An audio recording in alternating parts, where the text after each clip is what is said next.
Do you have any memories? Don't tell him.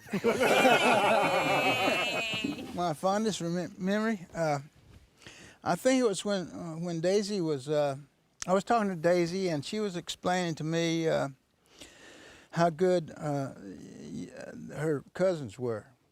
And I was? yeah, the cameraman cut it after a while, but your blouse was open a little bit, you know, and it was That was your favorite movie? that was my favorite, you know, but Not the your camera. favorite memory, your favorite memory.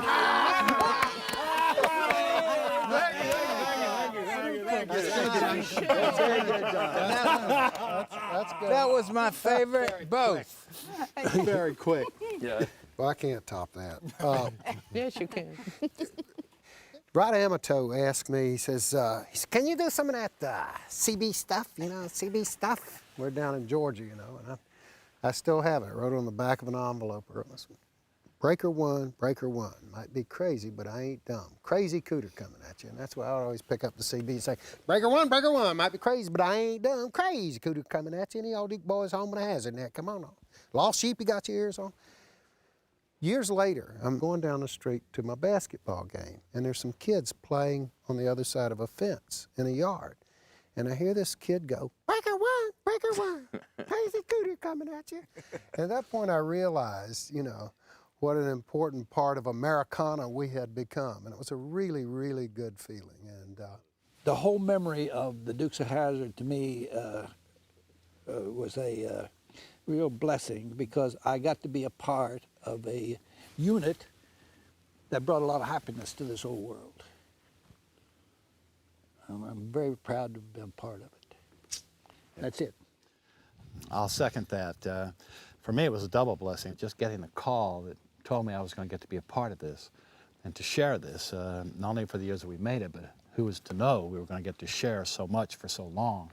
That was my happiest and fondest memory, was getting the call to say I was going to get to be a part of this and to fit in with such a magnificent crowd of people that, like Ben says and like Jimmy says, we all were able to be on the same page and to create something of joy. There's so much tragedy on TV these days that we were able to create something that brings happiness and joy.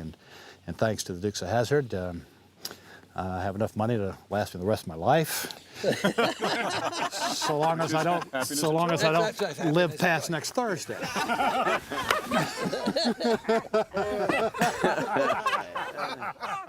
A thing that always stands out in my mind was in Georgia, in front of the Boar's Nest. So it was early on, and somebody drove by in an El Camino, I think, and blew that horn. Yeah. Oh. And Paul Picard, I think it was the only time I ever remember Paul Picard, other than behind a desk, got up and grabbed a Teamster and chased that kid down and bought that horn from him. And that's where the Is that right? that's right. came from. So that's such a huge part of the show. The car flying through the air and that horn happening, and if it weren't for Paul really being on his game that day, I'm proud to have been part of it, just been there when that happened. Shortly after we finished the fifth episode, I went to Mexico, and I got a phone call from Paul Picard, and said, "When can you get back in town?" And I said I'd be back in maybe a month or so. He said, "Well, get back as soon as you can. We've been picked up for 22." Now that is my favorite memory. Were you surprised? Nope, I wasn't surprised at all. I would like to insert here with all of this beauty, it was also very, very funny. Yeah. I've done a lot of other things, but this one is, well, it was funny. It was fun. My God, the Waltons, I was so dear you couldn't stand it. You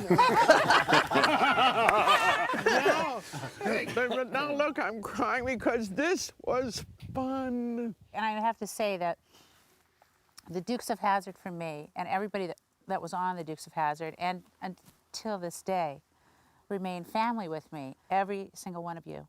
And John, my little brother, who I always got to bail out of trouble whenever he had some kind of girl trouble or something, or he didn't think he was being a good boy, and I said, "No, you're being a good boy. You're a good guy." And I mean, all the things. Nice cover. But I See, had she's still watching my back. so much fun. I had so much fun with everybody. And I mean, it was a job, but it was so much more than that to me. It taught me so much, and I really learned about life, and I learned about relationships and getting along for a really long time with a lot of people. And it was the greatest. And everybody gave me so much love and gave me so much. It just changed my entire life and the way I look at life. You know, the one character in the show we haven't mentioned was the one that embodies the spirit of the show, you know, and probably is the most famous of all the performers on the show. And that's the General Lee.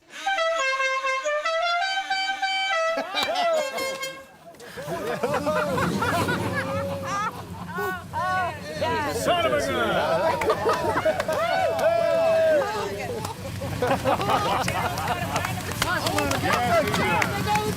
Barry Rubber, Bobber! Watch your ears. Some America. Gonna do a yell.